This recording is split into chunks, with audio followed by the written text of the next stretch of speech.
London, the city that changed the world. London is not just a city. It is an idea, a place where empires were built, revolutions started, and modern life was shaped. For 2,000 years, people have crossed this river, the Thames, searching for opportunity, reinvention, or simply a place to belong. And that's what London is. A city that keeps reinventing itself, a city that changed the world and never stopped changing. Today, you can walk its streets and feel every century beneath your feet. Welcome to London, where history isn't in the past, it's all around you. The beginning. How it all started. London began with the Romans, a simple outpost on a bend of the Thames around 47 AD. They called it Londinium, a trading hub protected by a wooden bridge. Why here? Because the river narrowed just enough for a safe crossing, because the land connected the continent with the wild north, and because the Romans knew a valuable location when they saw one. Londinium grew quickly. Stone walls, markets, docks, temples.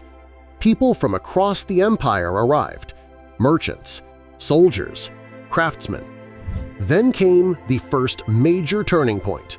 In the year 60, London faced its first true test. Queen Boudica of the Iceni rose against the Roman Empire. Her husband had tried to secure peace with Rome, but when he died, the Romans seized the Iceni lands, humiliated her family, and ignored the promises made. Boudica would not stand by. She united her people and neighboring tribes, and together they marched on the Roman settlements. Londinium burned. Verulamium and Comulodonum followed. Smoke rose over cities that had only just begun to flourish, a warning that this city would not be conquered without a fight. But even in fire and chaos, London's story endured. The Romans rebuilt Londinium stronger, wider, and more connected than before. It was the moment London first proved its resilience, a city that could fall, yet always rise again. As centuries passed, armies left, kingdoms rose, and in the ashes of Rome, a medieval city began to take shape. Narrow streets, river trade, the first version of London Bridge. London was becoming more than a place. It was becoming a power. The Golden Ages – power, culture, and a new world. London's first Golden Age came with the Tudors. This was Shakespeare's London, a city of theaters, exploration, and royal drama. Elizabeth I turned England into a global force. Ships left the Thames for the Americas, Africa, and Asia. London became the beating heart of a rising empire. Then came the Age of Enlightenment, coffee houses where ideas sparked revolutions, banks that shaped modern finance, scientists like Isaac Newton whose theories changed the world. The Victorian era brought an even brighter and darker Golden Age. Industrial innovation, steam trains, the world's largest empire, and extraordinary architecture, the Houses of Parliament, Tower Bridge, the grand museums.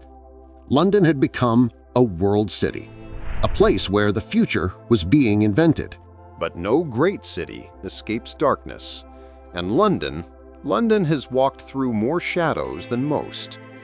Long before the Great Plague, Viking longships appeared on the Thames, their dragon prows slicing through the morning mist. They burned villages, raided monasteries, and tested the young city's courage. Later came the Normans, not as raiders this time, but as conquerors.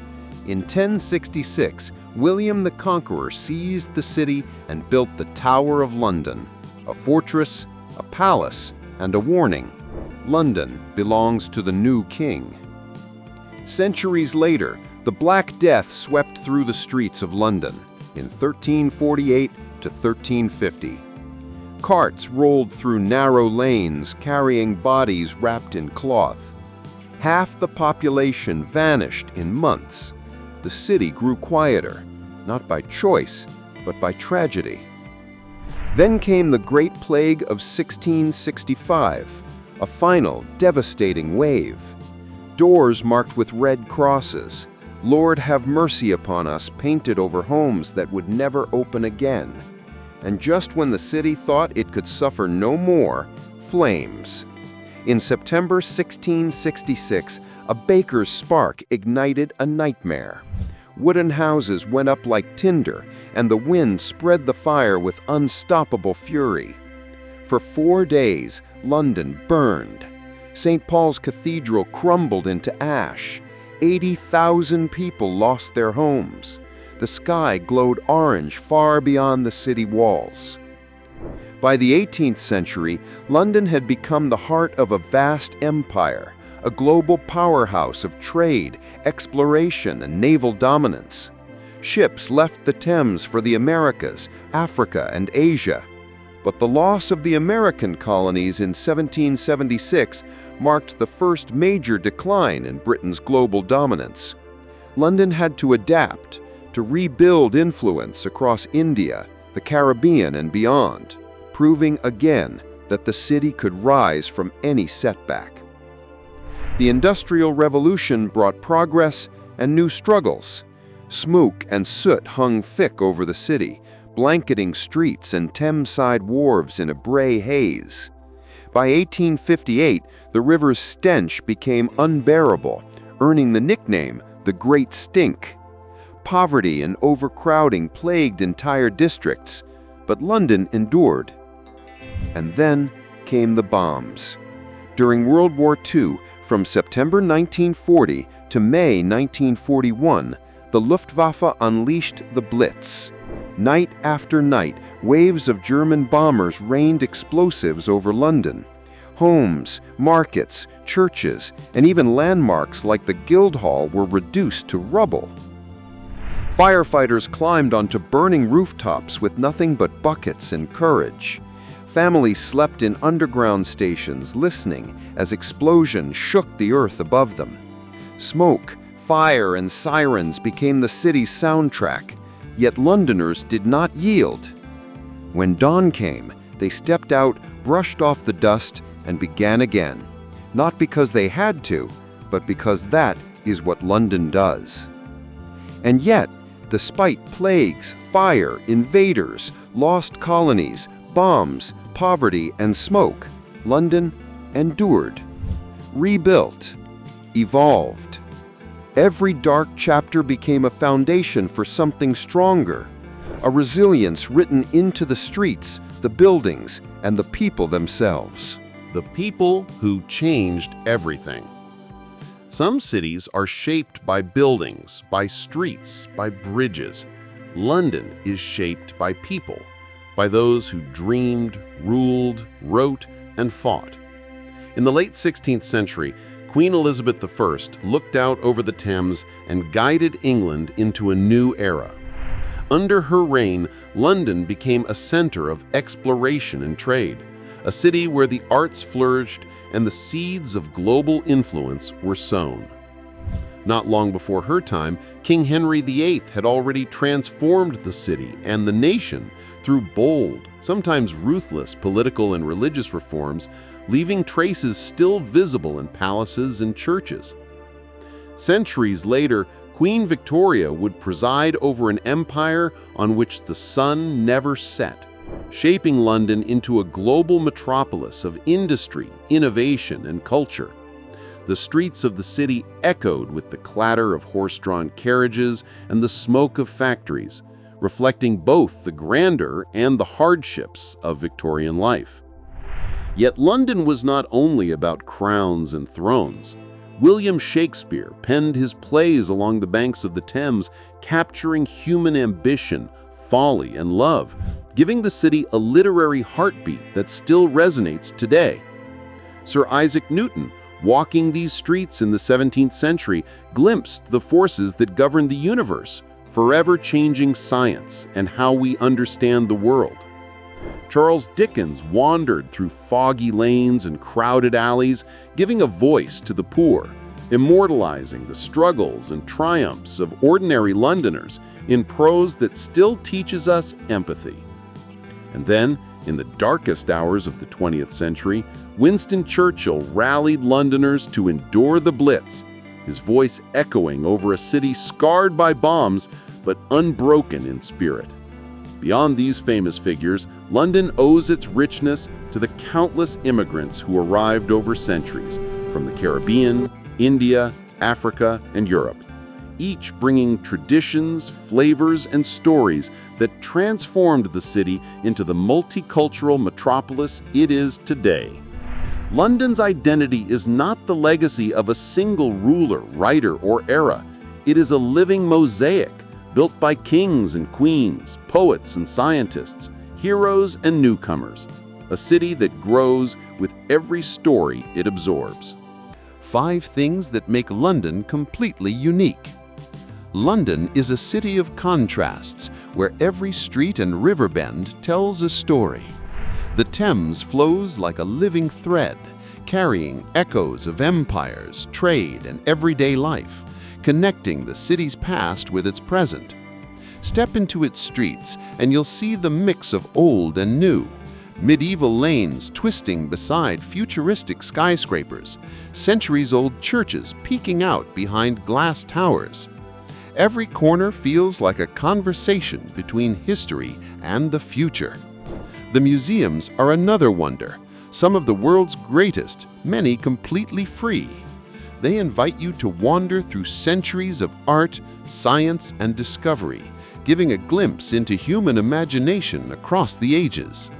And the parks.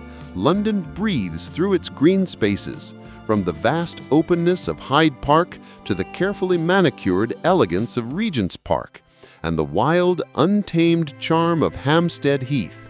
Each offers calm, freedom, and a moment to step out of the city's bustle. Then there is the diversity. London belongs to everyone.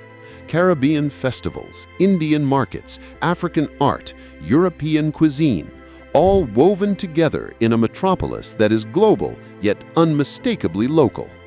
These 5 elements, the river, the blend of old and new, the museums, the parks, and the diversity, are what make London not just a city, but an experience. A city that surprises, inspires, and stays with you long after you leave. London is not a checklist, not a postcard, not a single moment captured and boxed away. It's a feeling, a rhythm, a city that moves around you and yet lets you find stillness in unexpected places. Stand on Tower Bridge at sunset and watch the city glow as the river reflects centuries of stories. Hear Big Ben strike the hour and feel the pulse of history in the very air. Wander through Covent Garden, get lost in its lively markets, and discover your new favorite cafe tucked between old brick walls.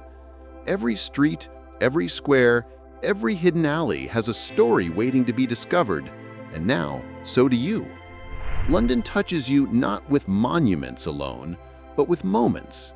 The scent of bakeries in Notting Hill, the rush of the tube beneath the city, the quiet of a sunrise in Hyde Park, the view from Primrose Hill as the skyline unfolds before you. It's a city that rewards curiosity, patience, and openness. A city that surprises you, challenges you, and leaves a mark you can't quite forget. And perhaps most importantly, London reminds you that history is not just in books. It's alive.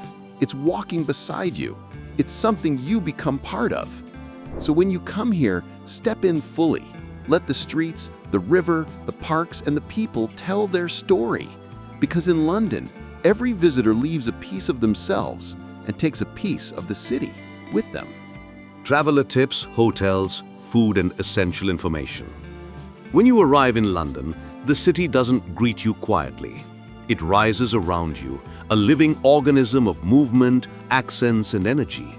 Whether you land at Heathrow with its endless corridors, at Gatwick with its smooth efficiency, or at City Airport where planes seem to slip between skyscrapers, each airport feels like a different doorway into the same vast world.